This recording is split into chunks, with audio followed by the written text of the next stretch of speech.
eriline, see imeilus pühapäeva hommik. Ma tõusin täna üsna vara, umbes kell 5.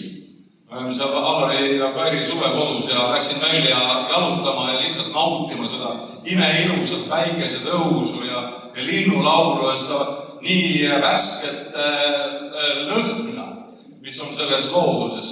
Ja korraga ma tundsin Jumala ligiolekut, Jumala kõnetust. Teate, see on nii tähtis, et mina olen selline hommiku inimene. Vahel öeldakse, et mõned inimesed on õhtu inimesed ja osad on hommiku inimesed. Mina olen raudselt hommiku inimene. Mulle meeldib hommikul vara tõusta, nii et ma ei pea pingutama. Mulle lihtsalt tuni ära, kui ma varem juba. Ja siis ma naudin neid hommikuhetki, kui ma lähen välja ja ma ise elan ka maakohas ja jalutan ja vaatan lilli ja loodust ja korraga tajud, et kuidas Jumal võib ligidale tulla sulle ja meile kõigile ja ka selles päevas. Üks lühike tervituse sõna, mis mu südamesse täna tõusis, see on 2. Korintuse kirja 5. peatükist, kus on öeldud nõnda, aga Kristuse armastus sunnib meid. Oled sa sellest lugenud? Kristuse armastus sunnib meid. Teate, see on üks liikuma panev jõud ühe kristlase jaoks, ühe uskliku inimese jaoks. See ei ole mitte sund selline selles mõttes, et me peame käsku täitma ja tegema teatud religioosseid asju, vaid see on üks liikuma panev pühapalju jõud meie sees. Kristuse armastus. Ja ma usun ka, et selleks me oleme ka täna siin koos. Selleks oleme ka meie tulnud taas Saaremaale ja mõned ajad tagasi ma pidin olema haiglas. Umbes 6 aega tagasi või niimoodi. Ja mul oli plaanitud üks seljaoperatsioon ja palju küsisid, et kas sa kardad ka. Ma ütlesin, ei, ma ei karda. Ma ütlesin, et teile isegi ei ole vaja palvetada, aga palvetaks sellepärast, et kellega ma seal haiglas kokku saan. Teate, see on alati väga põnev. Ma olen mõned korrad enne ka olnud haiglas ja iga kord sa näed, kuidas Jumal juhib sinu juurde sinna palatisse kedagi.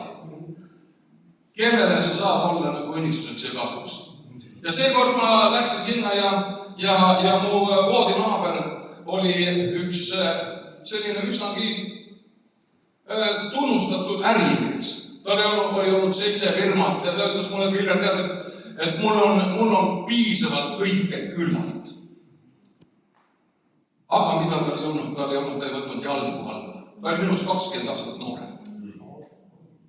Ta oli sulgi läbi elanud ja samad ma mõistsin, et sul võib olla kõige küllalt, aga kui sul ei ole jalgu, siis on nii paljust ilma jäänud.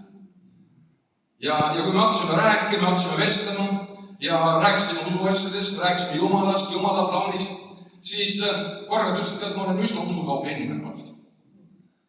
Aga üks õhtu me rääkisime 4 tundi jutti. Ja ka meil palju küsimusi, mõned olid ka väga niisugused teravad ja ründavad küsimused. Ja me pidin isegi hetke võtma nagu vaikselt oma südamest valveaega, et Jumal anna see õige vastus, et sinu püha vaim juhiks õigeid asju rääkima. Ja seda lõpus, ma olen nii tänulik selle aja eest, et me saime koos olla. Ja siis, kui mul saabus hetk, et ma pidin hakkama välja minema, mind kirjutati välja haiglast ja siis ma läksin ta juurde, ta nimi oli Ülo, ma ütlesin, et Ülo, tead, nüüd on niimoodi, et ma palvetan su eest. Ma palvetan su eest, et anna oma käsi minu kätte ja nüüd ma palvetan su eest.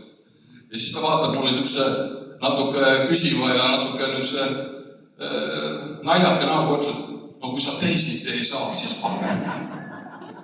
Ma ütlesin, Ülo, ma ei saa teisiti, ma pean selle eest täna palvetama. Kristuse armastus sunnib meid. Ja ma usun see, et kui me olime ära palvetanud, ta oli nii tänulik, ta oli nii rõõmus. See on see, mida Jumal teeb oma armastusest. Kui me tuleme tema laua juurde, me saame osa sellest armastuse osalusest, siis see on üks liikuma panev jõud meie elus. Me laulame täna teile mõned vanad laulud.